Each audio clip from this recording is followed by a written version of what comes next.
Hi, so it has been a week, like just a lot of ups and downs. Um, so before I get in, just to briefly respond to what you said in your video, I think it's totally true that you are a kid of the 2010s, and the reason why is because I do think the years between 10 and 20 are honestly, I think the years between 0 and 10 shape us a lot, but in ways we won't ever realize because we don't really remember. But the years between 10 and 20, those are the years that we are always going to look back on.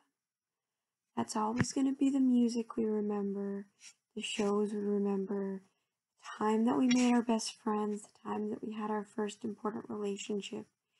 It's going to be those years. So I think I'm also, 2010s, even though I'm not 20 yet, but will be next year because I was born in 2000. So I'm always as old as the year. It's pretty simple. But okay, so this week. So, first off, passed in my last major assignments, and my semester's pretty much finished, so that's nice, I guess. I don't know. I'm very, very nervous about if I actually did well on any of my assignments, if I wrote my papers well, if I'm going to get good grades. I did it. They are written. I passed them in, so I have to put that behind me. And so I've been trying to focus forward onto finals and let the worry from all of that go. But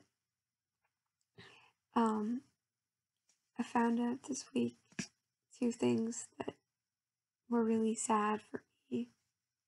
One is that the American Folk Festival, which for those of you who don't know, is a music festival that's run for a long weekend in the summertime in Bangor, my hometown,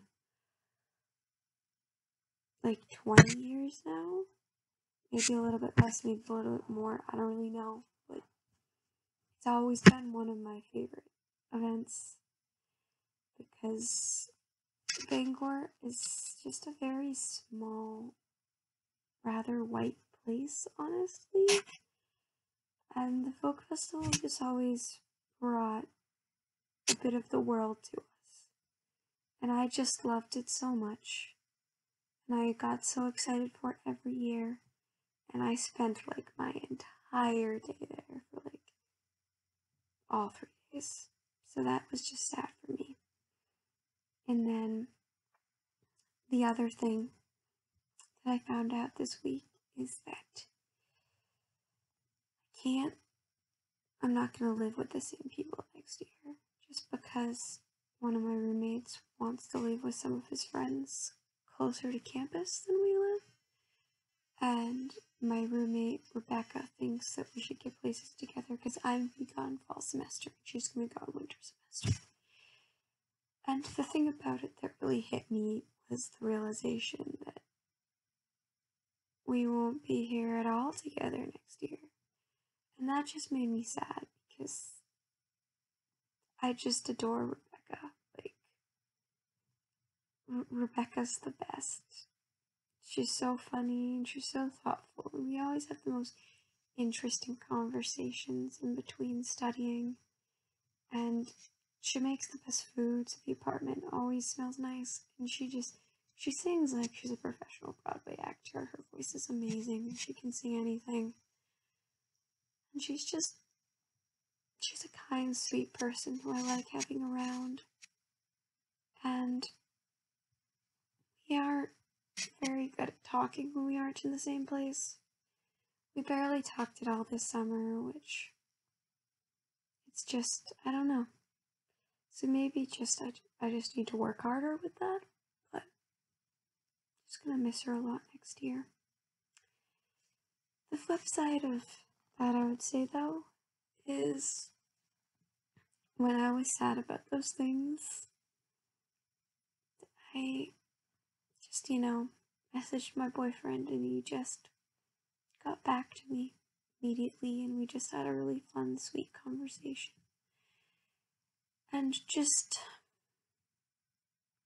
he's just always there, Like, he will always be around when I need him, when I'm upset about things, and yeah, it's just, it's nearing the end of the year.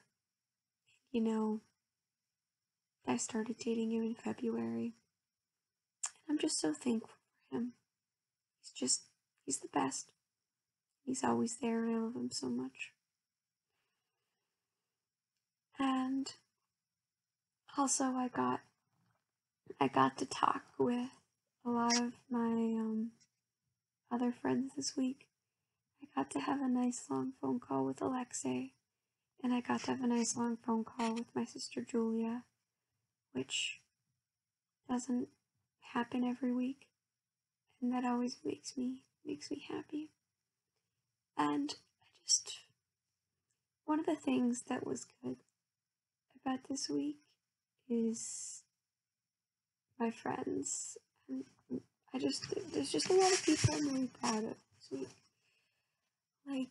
Like Julia is such a badass, and she's preparing for her exams, and she's gonna ace them, and she's gonna do anything she wants to do in life.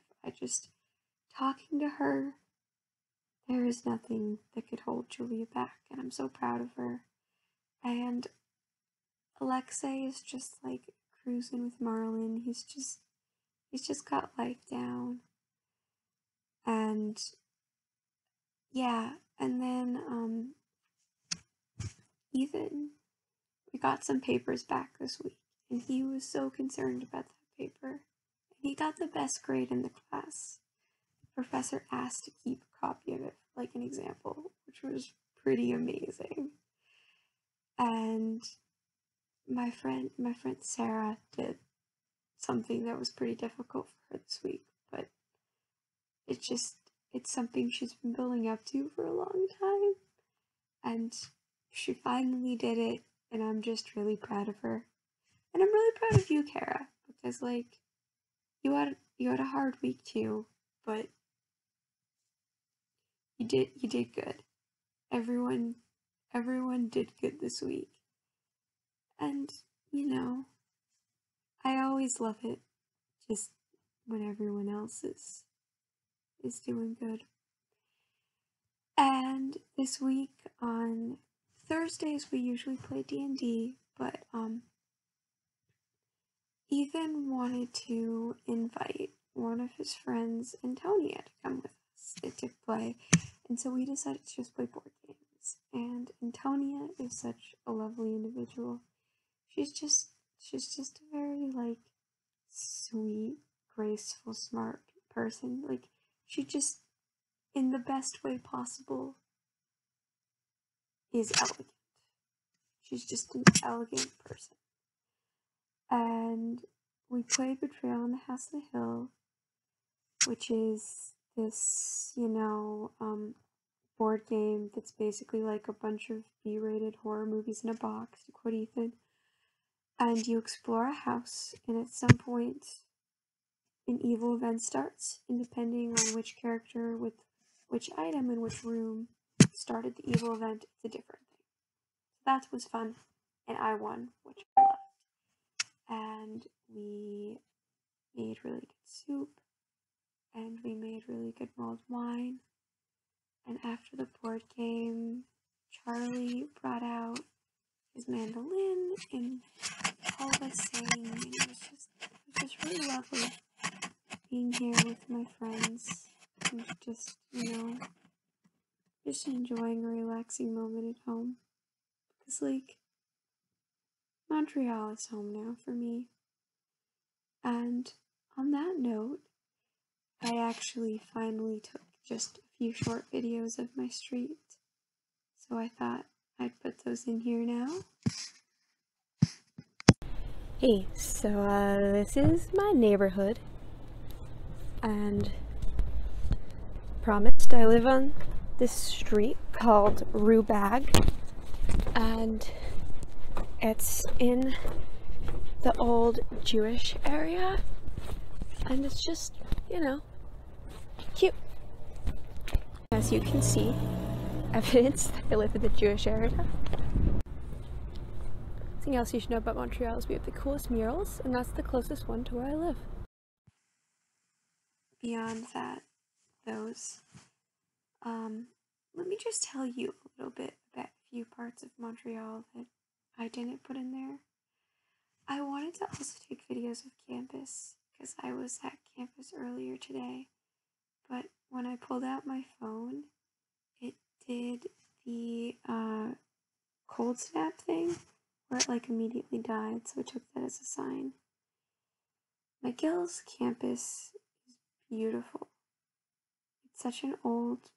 It's just an old campus, and there's all these old Hogwarts-esque buildings.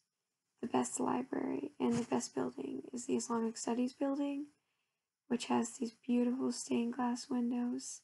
And every day I start with Arabic there, and I just love it so much.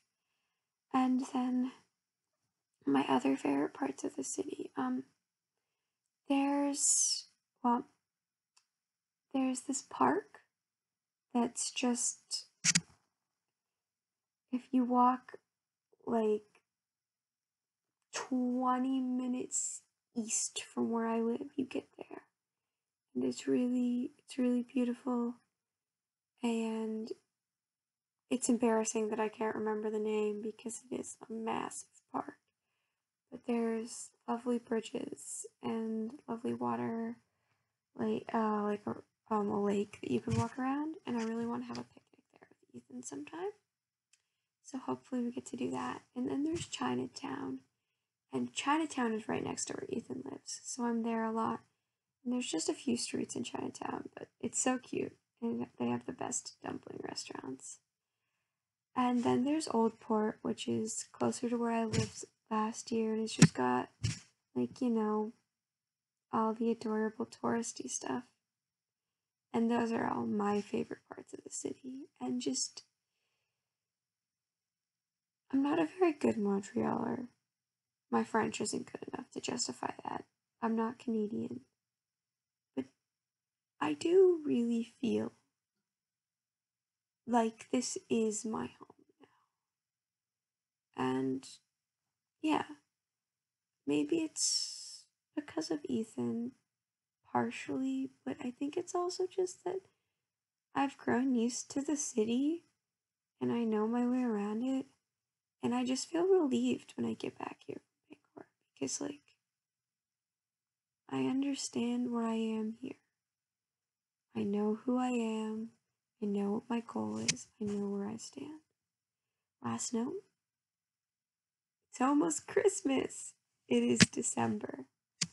I have made it. So I've been working on my presents, and since I don't think either of them are going to watch this, I'm making a cosplay of Percy from Critical Role for Christmas for Ethan. And Critical Role is a podcast. It's a D&D podcast that's just done by voice actors. And Ethan introduced me to Critical Role this year. And Critical Role has been the best possible gift he could have given me, because they tell these lovely stories, like these fun D&D stories, but they also just mess around. And I just need that. Like, when I am stressed about schoolwork, when I'm walking somewhere in the morning and I'm half asleep, wherever I'm going, whatever cleaning I'm doing, Critical Role always makes it better. It's just a group of people having fun together, and it's so sweet and lovely, and it always makes me feel better. no matter what. And that's just such a gift for me. And Percy is Ethan's favorite character, so I made him a costume for that because hopefully I'm going to be Vex, who marries Percy later in the podcast, and we're going to go to New York Comic Con together because we want to have jobs in New York together next summer, ideally. I spent last summer without Ethan. Really don't want to do that again. And then, so every year, my friends in Bangor and I, we have this massive Christmas party. And this year, we decided we're going to do a Secret Santa. And my Secret Santa person is Alexei. So I am making him a board game on Alexander the Great. And it's going to be a war game, and it's going to be called the Kratostoi, which means to the strongest, which is what Alexander said on his deathbed when he was asked who his empire should go to, which is so cool. Alexander was such a cool person. Like, well, I don't know if she was a cool person, but he was a cool conqueror. And I know I'm going over the time limit, but you're just gonna have to deal with it because there are things I want to say. And then lastly, just like, I've just been thinking a lot this week about all the people who matter to me who are in different places. And it is a sad fact of my adult life, most people's adult lives. All the people who I love are never going to live in the same place ever again. Like, there was a time in my life where basically everyone who mattered to me was in like a 2-hour radius, and that time is over.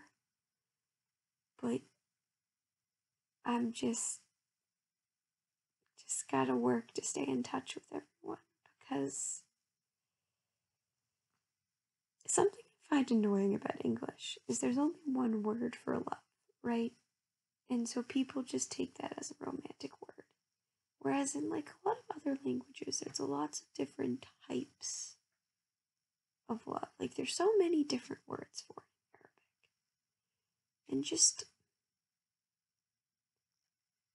in a not weird relationship way, I love all of my friends so much. And I just hope that they know that and that I appreciate that they always have my back, and I hope that they know that I always have their backs. Like you, Kara, I always have your back. Anyways, that is my rambles for the week. I hope you don't mind bearing with me. Bye.